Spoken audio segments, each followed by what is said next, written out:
¿Está grabando? Me dice que está grabando.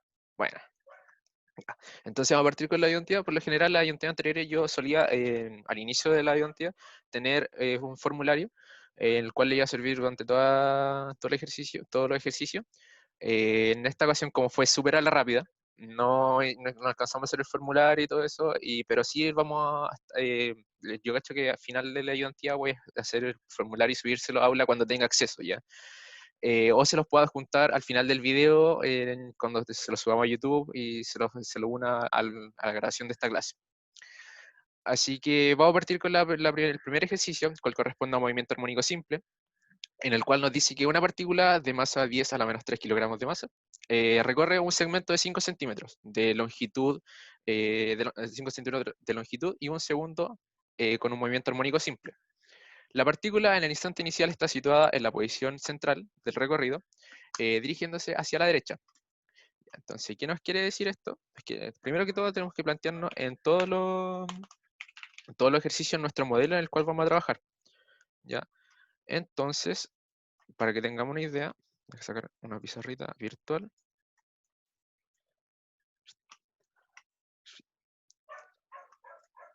Ya sea perfecta, ya.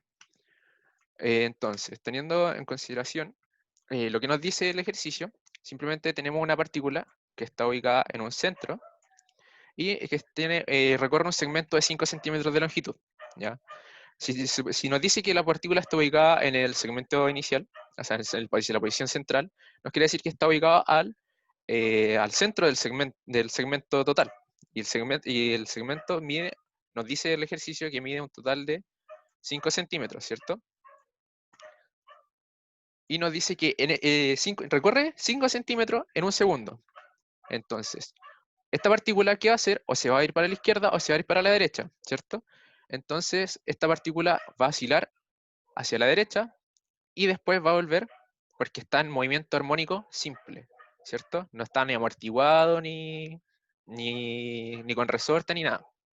Entonces va a seguir esta trayectoria. Va a tener una amplitud correspondiente a la mitad del segmento que recorre en total. Entonces, tenemos que anotar nuestros datos, los cuales corresponden a hacer la masa, que la expresamos en kilogramos para hacer la conveniencia de unidades, para poder trabajar con las unidades correspondientes. Tenemos nuestro delta X, que va a ser la distancia total del segmento, es decir, la amplitud por 2 de nuestra función de movimiento armónico simple.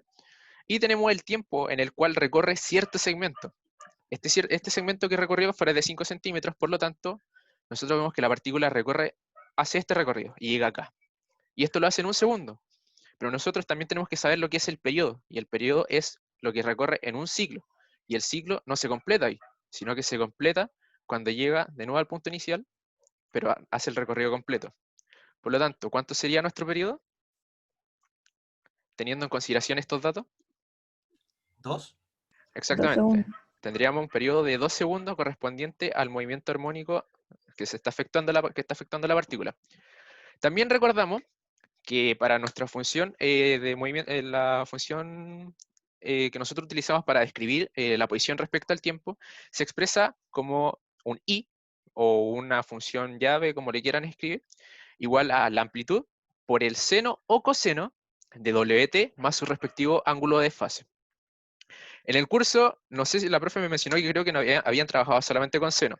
En el caso de que ustedes trabajaran con coseno, ¿cuál es la diferencia entre el seno y el coseno? Más que nada es el ángulo de fase. Si ustedes quieren trabajar con el coseno aquí respectivamente, simplemente desfasan el ángulo, le ponen el menos pi medio, que vendría siendo el ángulo de fase, y si quieren trabajar con seno, simplemente como se parte la posición inicial, el ángulo de fase aquí es 0, ¿ya? Si partiera en otro ubicado, por ejemplo, si partiera en uno de los extremos, pues convendría trabajarla con coseno, porque así nuestro ángulo de fase vendría siendo 0, y no tendríamos que desfasarlo. ¿Se entendió esa parte? Porque recordamos que la función seno es así y la función coseno parte así, ¿cierto? ¿Están? Sí, sí, sí. Ya. Entonces, eh, como nosotros estamos diciendo que en nuestro tiempo cero, nuestro t igual a 0, y en el x parte de la posición inicial, nos conviene trabajar con lo que es la función seno. Si partiera en uno de los extremos, nos convendría trabajar con la función coseno, ya que no tendríamos que desfasar nuestra función para poder centrarla. Teniendo esto en consideración, vamos a trabajar con la función seno, la que está expresada aquí arriba. Aquí nosotros calculamos nuestra amplitud y nos quedaría solamente calcular nuestro W, ¿cierto? Que nuestro W, nuestra rapidez angular. ¿Cómo calculamos eso? Recordando que en las fórmulas de 110 tenemos que W es igual a 2pi por la frecuencia. Y tenemos que la frecuencia es 1 sobre t, que es el periodo. Por lo tanto, W correspondería a ser 2pi sobre t, y nosotros habíamos hallado t previamente, que era 2 segundos. Por lo tanto, W corresponde a pi radian segundo. Lo que le explicaba anteriormente, como parte en la posición inicial, o la posición de equilibrio, posición 0, entonces el ángulo de fase corresponde a 0 cuando trabajamos con seno. Entonces, finalmente, nuestra función posición respecto al tiempo nos quedaría de esta forma. Nos quedaría 0,025 correspondiente a la amplitud seno de pi t, ¿ya? Entonces, nos pide la energía cinética. Entonces, ¿qué debemos calcular para nosotros hallar la energía cinética? La energía cinética la calculamos con la velocidad. Entonces, para nosotros hallar la velocidad, tenemos que derivar nuestra función posición respecto al tiempo. ¿Y la derivamos en qué? La derivamos en función del tiempo. Entonces, nosotros derivamos nuestra función posición del tiempo para convertirla en función velocidad respecto al tiempo. Al derivarla, nos va a quedar la siguiente expresión, 0,25 pi coseno de pi t. ¿Ya? Y esta vendría siendo nuestra función velocidad respecto al tiempo. Si nosotros la derivamos de nuevo, obtenemos la función aceleración respecto al tiempo. Entonces, calculando nuestra energía cinética, tenemos que la energía cinética corresponde a un medio de masa por la velocidad al cuadrado. Y entonces tendríamos que un medio por la masa, que la tenemos expresada en kilogramos, por la función respecto al tiempo, de velocidad respecto al tiempo, la cual es 0,025 pi coseno de pi t al cuadrado, ¿cierto? Entonces desarrollamos nuestra energía cinética y nos va a quedar dependiendo de t. Hay que decir que va a tener cierta energía cinética en distintos instantes, ya que esta partícula se va a encontrar oscilando. Pero nos piden la energía cinética en el instante 2,75. Entonces simplemente reemplazamos el 2,75 para t y obtenemos nuestra energía cinética. ¿Cierto? ¿Se comprendió ahí? De momento, el primer ejercicio, la A. Sí, todo bien. Si ustedes tienen dudas, me van parando al tiro nomás. En la B, nos dice, ¿cuál es el primer instante en el que coinciden los valores de energía cinética y energía potencial? Entonces, ¿qué nos está pidiendo acá? Simplemente igualar la energía potencial y energía cinética en un instante t, que desconocemos. Ese instante t es el que queremos ubicar. Entonces, recordando que la energía potencial equivale a un medio de K por la función posición respecto al tiempo, y la energía cinética la habíamos estudiado anteriormente, que era un medio de m v cuadrado, ¿cierto?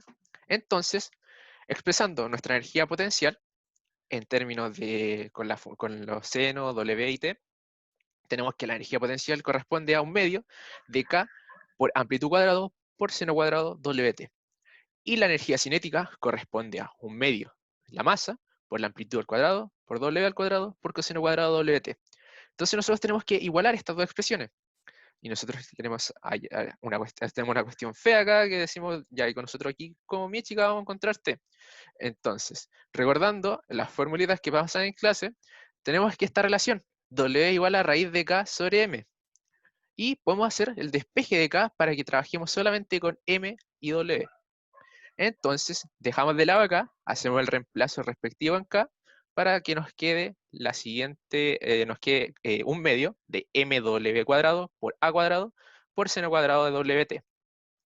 Entonces, aquí podríamos cancelar perfectamente el m, el w cuadrado, el a cuadrado, y nos vamos a cancelarlo un medio. Entonces nos va a quedar simplemente esta relación, súper simple.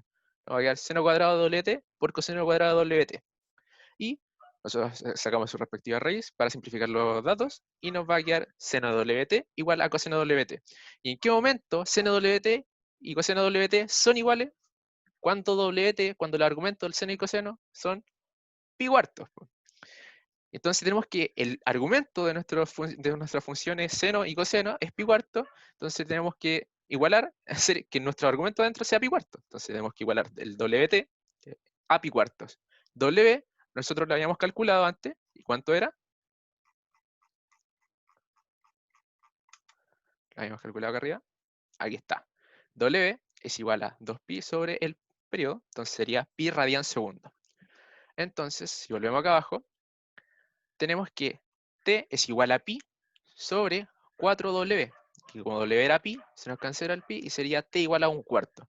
Y 1/4 es 0,25. ¿Qué? Segundo. ¿Por qué? Porque esto está expresado en radian sobre segundos. ¿Ya? ¿Les quedó alguna duda de la B?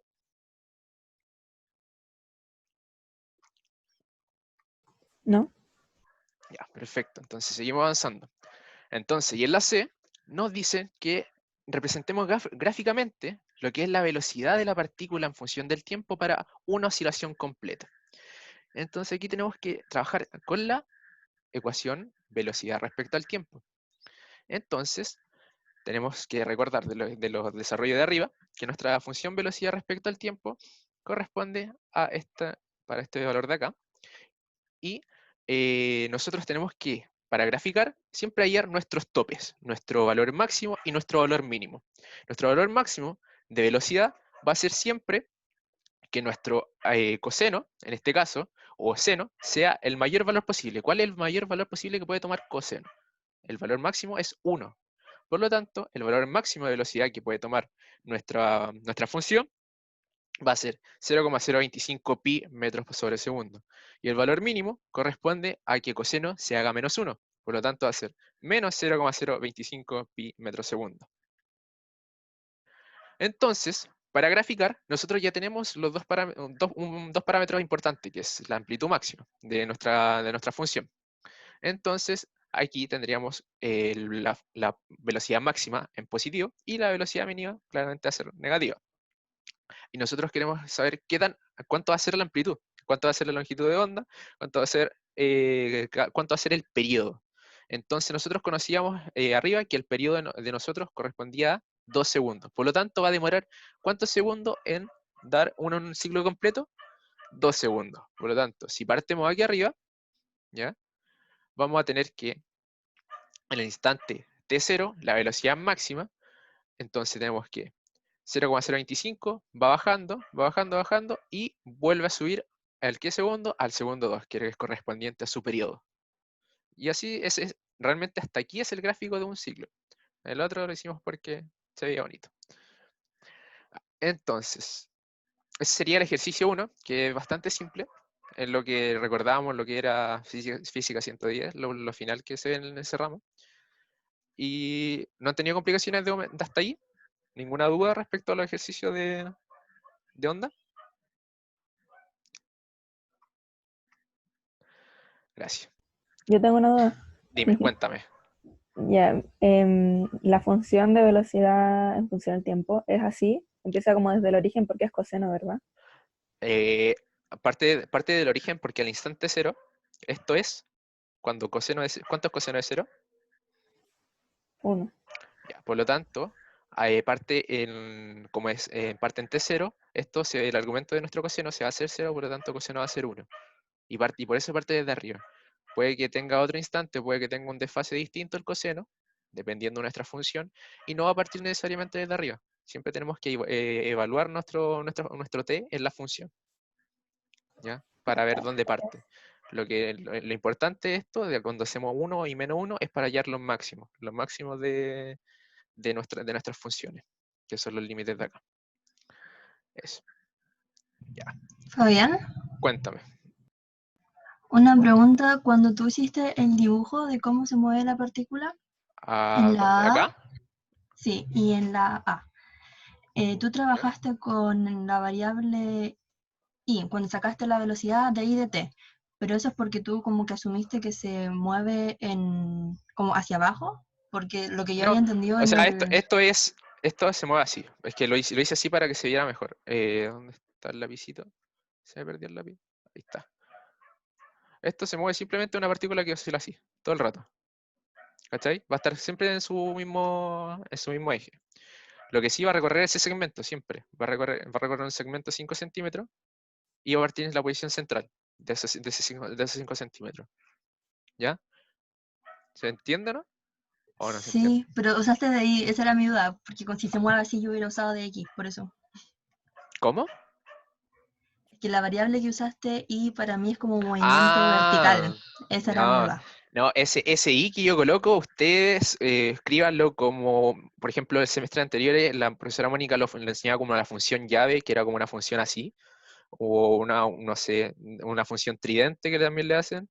Entonces, ese es un símbolo que expresa función posición respecto al tiempo. Es como decir E de X de T, ¿ya? De, Ya, tenía duda con la anotación porque la profe Paola pasó X de T, solo eso. ya, eso. Ya, entonces sería X de T. Ese I que está ahí sería su X de T. Ahora sí, todo claro, gracias. Ya, de nada. Ya, entonces, en la 2. No, me habían dicho que te habían trabajado con péndulo físico, así que vamos a leer esto. Dice, el péndulo físico, construido con una varilla delgada de masa M y de largo L, unida a un disco de radio R y masa M, que se muestran en la figura, es este de acá. Es colocado en oscilación de pequeña amplitud, es colocado en una oscilación de pequeña amplitud, es decir, que nuestro péndulo ya está en movimiento, o sea, tiene un pequeño ángulo acá, un pequeño ángulo teta, y aquí está, y entonces tiene una fuerza hacia acá que lo va a impulsar después hacia acá, y así sucesivamente. Y aquí está sujetado, y aquí está el eje de donde está sujeto, ¿ya? Entonces, determine la relación entre el largo de la barra y el radio del disco de modo que la frecuencia de oscilación de este péndulo sea igual a la de un pequeño péndulo simple de longitud 35L sobre 36. ¿Qué característica tiene un péndulo simple? ¿Alguno me puede decir?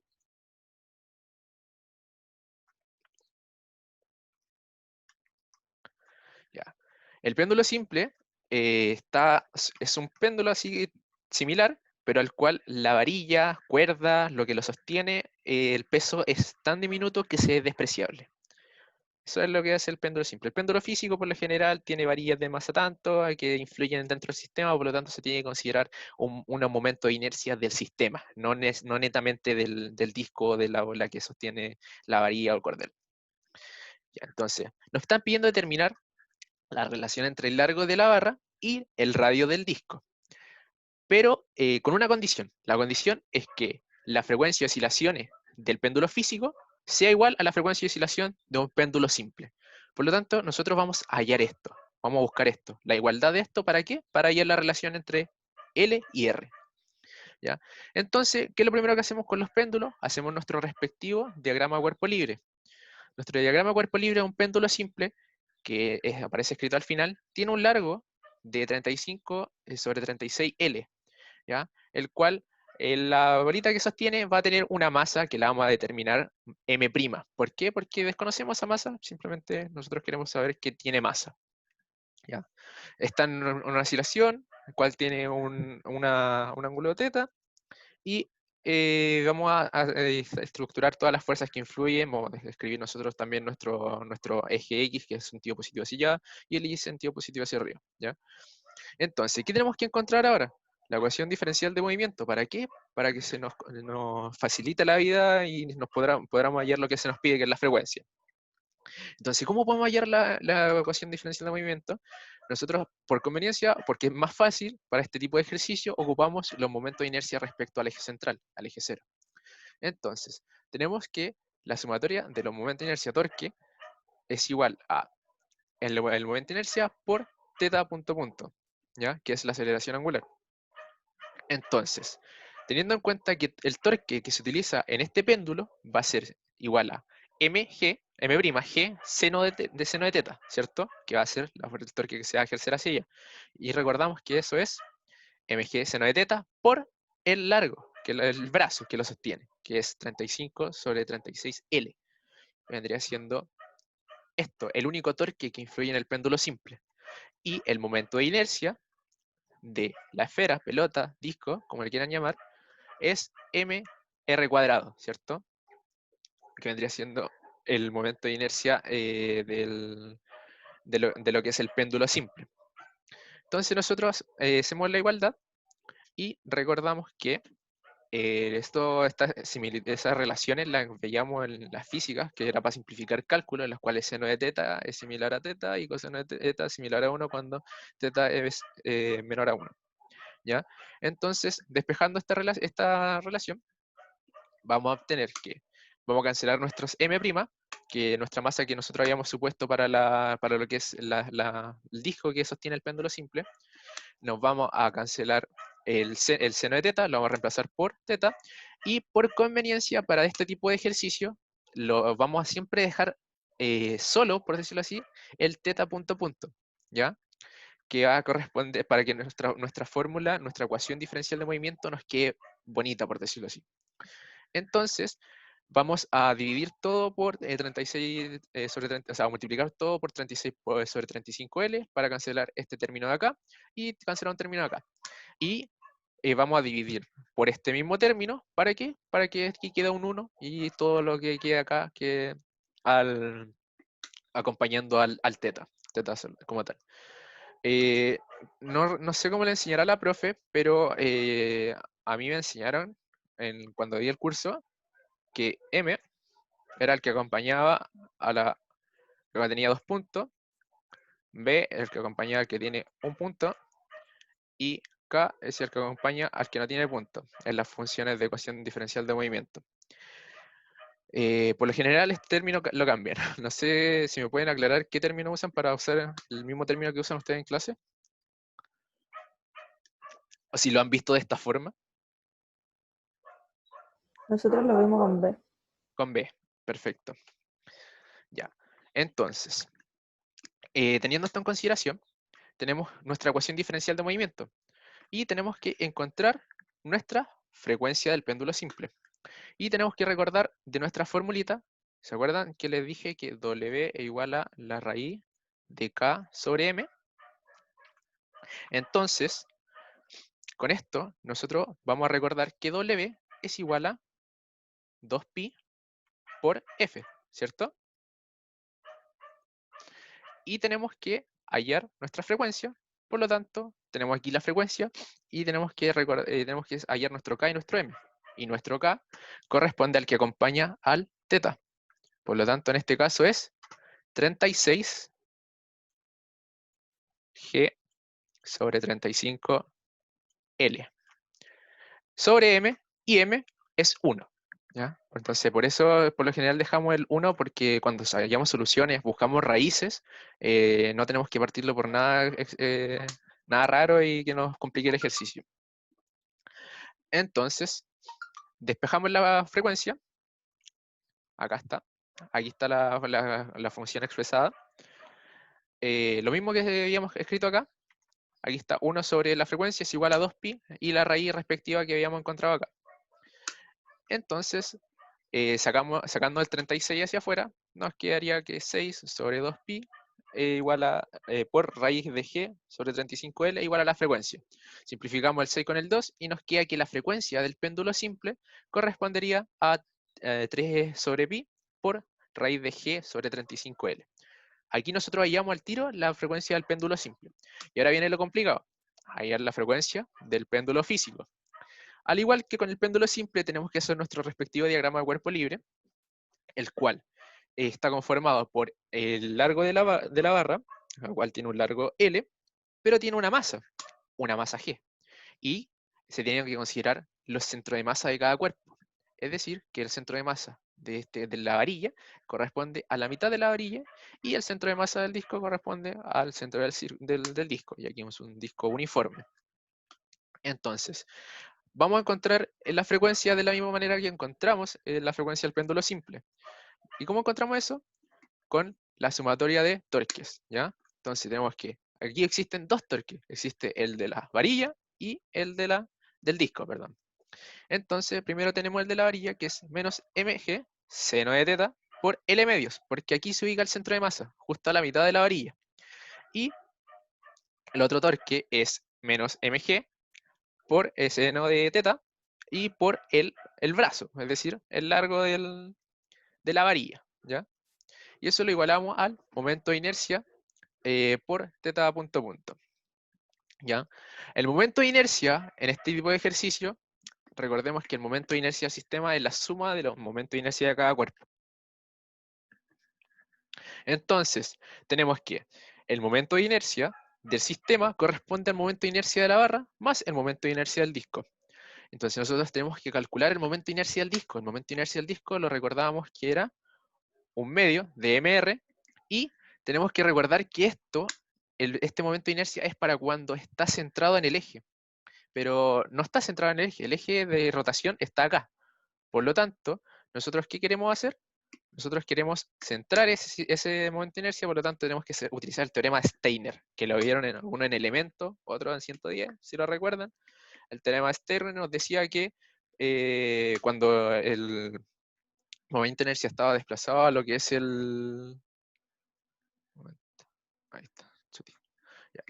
El momento de inercia cuando estaba desplazado a lo que es el eje de rotación, se tenía que sumar la masa por lo desplazado que estaba respecto al eje de rotación al cuadrado. ¿Ya? Entonces, finalmente, nuestro momento de inercia del disco correspondería a un medio de la masa por el radio al cuadrado, más m, y lo que está en la diferencia lo que está desplazado respecto al eje, que es L, que vemos acá.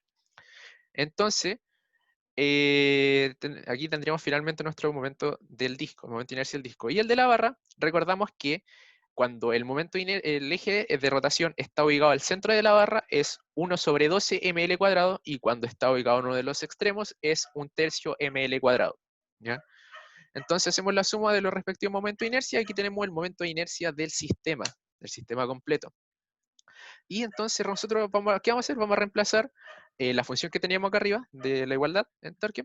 La vamos a hacer vamos a reemplazar todos los valores que corresponden.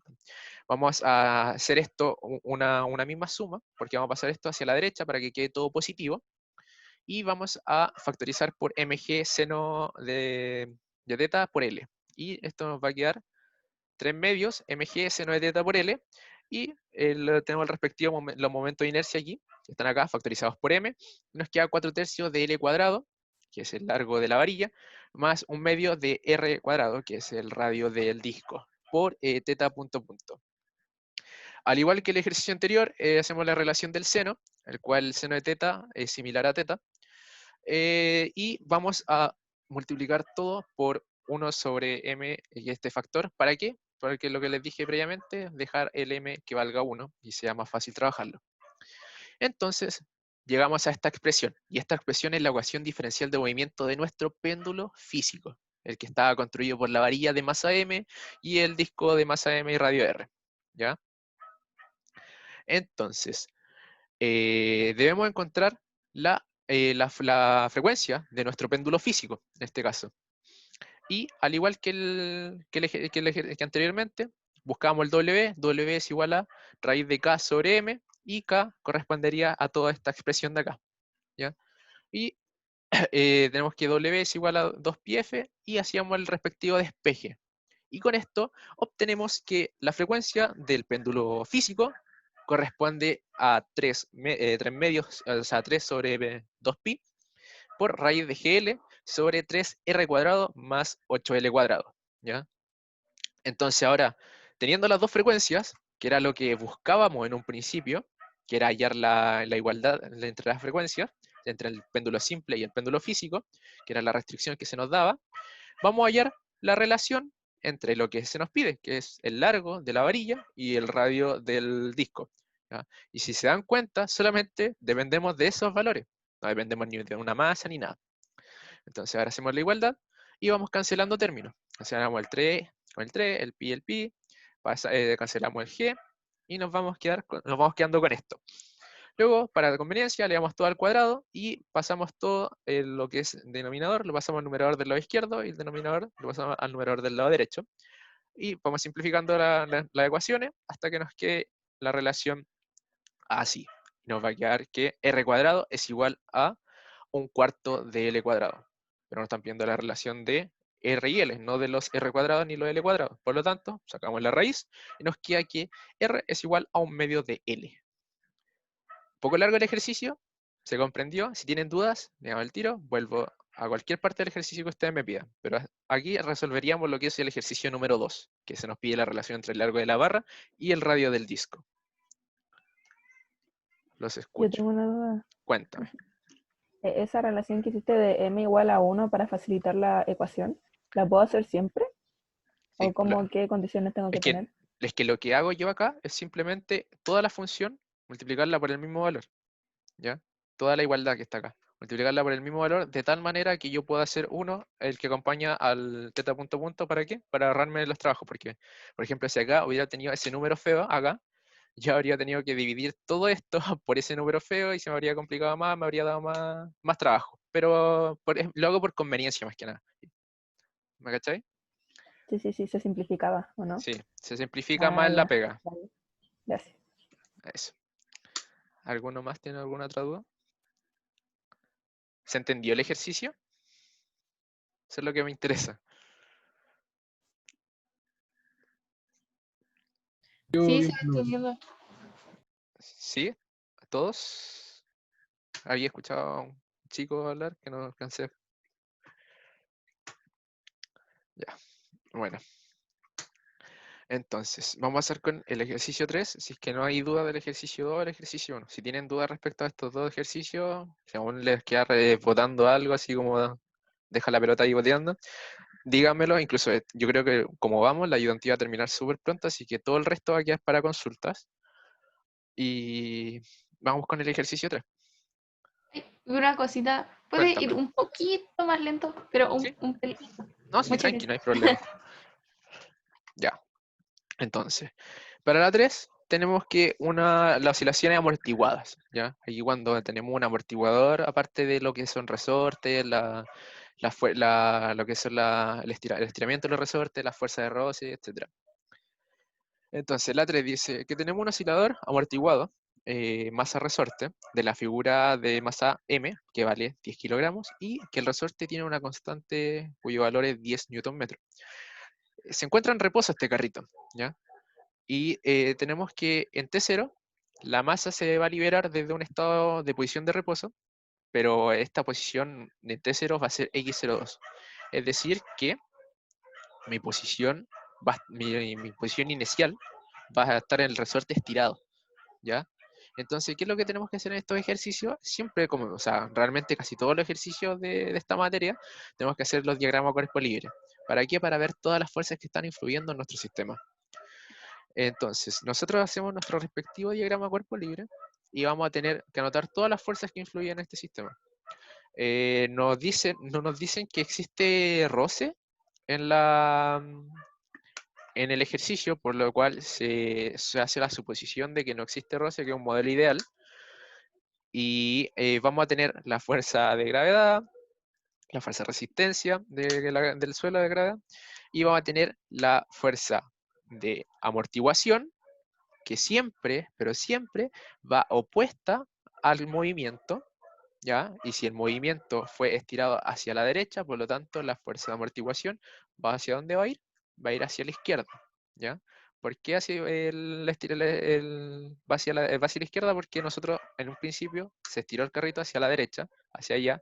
¿Para qué? Para que parta en una posición 0,2 metros. Y la fuerza del resorte va a ser siempre, o sea, va a ser que se contraiga, ya que lo están estirando, y si claramente si están haciendo que se contraiga este resorte, obviamente la fuerza del resorte va a hacer que se estire. ¿Ya? Va a ser siempre contraria hacia donde se está ejerciendo la fuerza. Entonces, para hacer este tipo de problemas, vamos a tener que hacer sumatorias de fuerzas. ¿Para qué? Para obtener nuestra ecuación diferencial de movimiento. Nuestra sumatoria de fuerzas corresponde a que la sumatoria de fuerzas es igual a la masa por la aceleración, donde la aceleración nosotros la denotábamos como x punto punto. ¿Sí? Entonces, tenemos que la sumatoria de fuerzas, las sumatorias de fuerzas que influyen que realmente afectan al movimiento de este carro, van a ser el FK, o sea, el FR, perdón, que va a ser el F del resorte. Le pusimos FK ahí por la constante del resorte. Y el FA, que va a ser la fuerza de amortiguación, ¿ya? Entonces, como estas van en sentido contrario al movimiento, o sea, a nuestro sistema de referencia se le pone el signo menos, sería menos FK y menos FA igual a la masa por la aceleración, donde tenemos que FK, que es la fuerza del resorte, es igual a K por el estiramiento de este resorte, es decir, cuánto se estira. ¿Cuánto se estira? Se estira un delta X, que este delta X va a ser correspondiente a 0,2. ¿Sí? Y la fuerza de amortiguación corresponde a la constante de amortiguación B, ¿ya? Que se multiplica por X punto, que X punto, la velocidad del cuerpo, ¿ya? Entonces, si nosotros expresamos de nuevo nuestra sumatoria de fuerza, pero con los respectivos parámetros de X punto, punto, obtenemos esta función, la cual nosotros dejamos todos positivos por conveniencia y nos va a quedar una función así, mx punto punto, esa mx punto punto más bx punto más kx igual a 0. Entonces aquí tenemos nuestra función de ecuación diferencial de movimiento. Pero como les dije, por conveniencia, multipliqué todo por 1 sobre m. ¿Para qué? Para dejar el x punto punto solito, ¿ya? Entonces tendríamos que tenemos que el x punto punto queda solito, más b sobre m por x punto, más k sobre m x igual a 0. ¿Ya? Entonces, ¿qué nos pide el ejercicio? Nos pide calcular la ecuación de movimiento, así como un gráfico representativo para cada una de las siguientes constantes de amortiguación. Es decir, que tenemos que hacer el cálculo, o sea, tenemos que hacer el gráfico para distintos coeficientes de amortiguación de esta amortiguación que tiene el carrito. Entonces, con esto vamos a necesitar saber si es que es un subamortiguado, sobreamortiguado o amortiguado o crítico, ¿ya? Para este tipo de soluciones, o sea, para este tipo de ecuaciones diferencial de movimiento, se establece una solución que la ven en Mate 3, si no me equivoco, o las soluciones comunes de este tipo de ecuaciones diferenciales, que es la solución de Cauchy-Euler, ¿ya? La cual equivale a x de t igual a por e elevado a lambda t, ¿ya? Y para hacer el reemplazo en nuestra ecuación diferencial de movimiento tenemos que también sacar nuestro x punto, que es la derivada de esta función respecto a t, y la x punto punto, que es la segunda derivada respecto a t de esta función. Entonces, la ecuación diferencial de movimiento, nosotros vamos a reemplazar lo que son nuestro cambio de variable, nuestra solución, mejor dicho, que habíamos encontrado. Y entonces nosotros aquí tenemos un factor que va a ser positivo, y tenemos un paréntesis, que va a ser un polinomio característico, del cual nosotros queremos hallar una solución. ¿Cuál solución? Queremos hallar la raíz de, o sea, queremos hallar lambda, netamente. Entonces nosotros vamos a trabajar con solamente nuestro polinomio característico. ¿Para qué? Para hallar la solución de nuestra ecuación diferencial que sea igual a 0. Entonces, sacamos nuestro polinomio característico del ejercicio, y tenemos que lambda cuadrado más b sobre m lambda más km. Le suena a un polinomio súper normal, el cual la solución de este polinomio se saca con la raíz de menos b más menos raíz de b cuadrado menos 4ac sobre 2a. ¿Ya?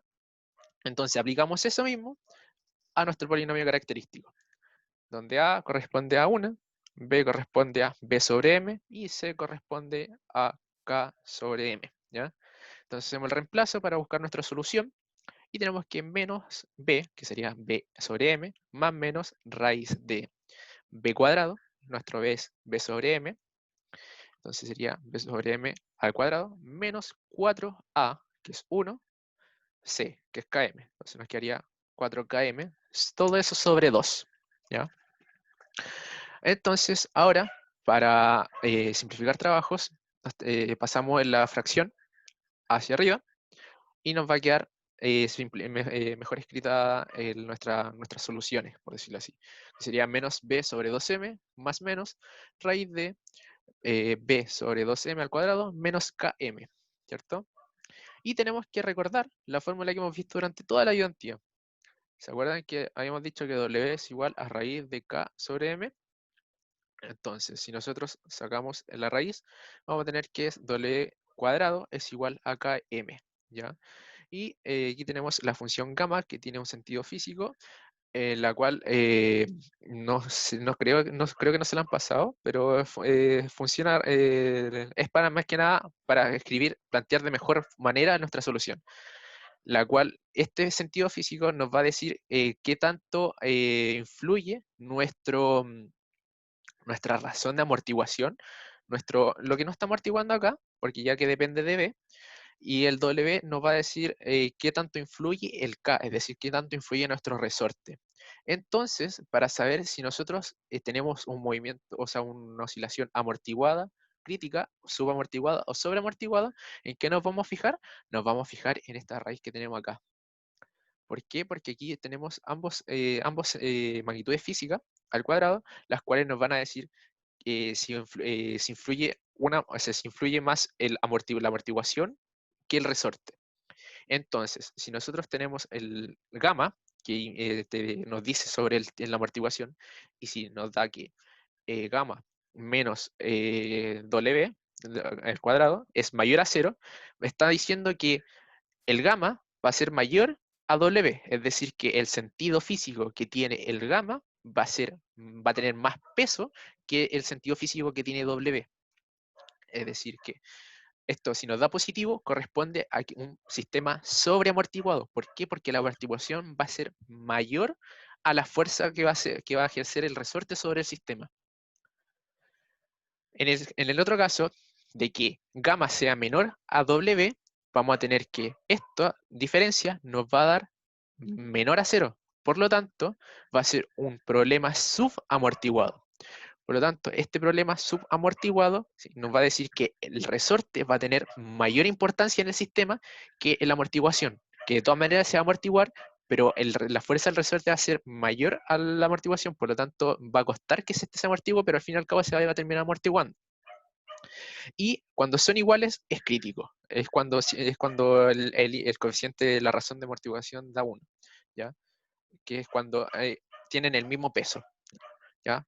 ¿Ustedes saben se recuerdan cómo son los gráficos de amortiguación? Recuerden que cuando un sistema es subamortiguado, va así y va disminuyendo a poquito. Cuando es crítico, baja de 1 y se amortigua. Y cuando es sobreamortiguado, se amortigua lento. Eso tienen que tener en consideración ustedes sobre el graficar este tipo de proceso. O sea, de sistema amortiguado, subamortiguado, sobreamortiguado. ¿Ya? Entonces, teniendo esto en consideración, vamos a evaluar nuestro B, que va a ser la constante de amortiguación para tanto A, B y C. Entonces, para el primer caso, tenemos que la constante de amortiguación es un N por S sobre metro. ¿Ya? Entonces tenemos que nuestro gamma era B sobre 2M, y esto es igual a 1 sobre 20. Y eso es igual a 0,05 radian sobre segundo. Y entonces gamma cuadrado es igual a 0,0025 radian cuadrado sobre segundo cuadrado. Y tenemos que W cuadrado es igual a 1 radian segundo. ¿Ya? Entonces hacemos la respectiva diferencia y nos da que es menor a 0. Por lo tanto, corresponde a un sistema subamortiguado. Por lo tanto, su gráfica corresponde así. En el caso de B, donde tenemos que vale 20, el B, hacemos nuestro valor de gamma y nos da que esto es 1, ¿cierto? Si esto es 1 y W al cuadrado es 1, entonces esto nos va a dar igual a 0. Por lo tanto, es crítico. Es un sistema crítico o amortiguado. ¿Ya? Entonces su gráfica se baja bruscamente hasta llegar a su amortiguación completa. En cambio en C, si se dan cuenta, el gamma cuadrado es mayor a W cuadrado, por lo tanto corresponde a un sobreamortiguado, ¿ya? Entonces sobreamortiguado, a diferencia del crítico, sí se tarda un poco más en bajar, pero llega a bajar. A lo largo del tiempo tarda un poco más en bajar que el crítico. El crítico es más brusco. Y eso serían lo que son los gráficos de tanto el subamortiguado, el sobreamortiguado y el amortiguado crítico.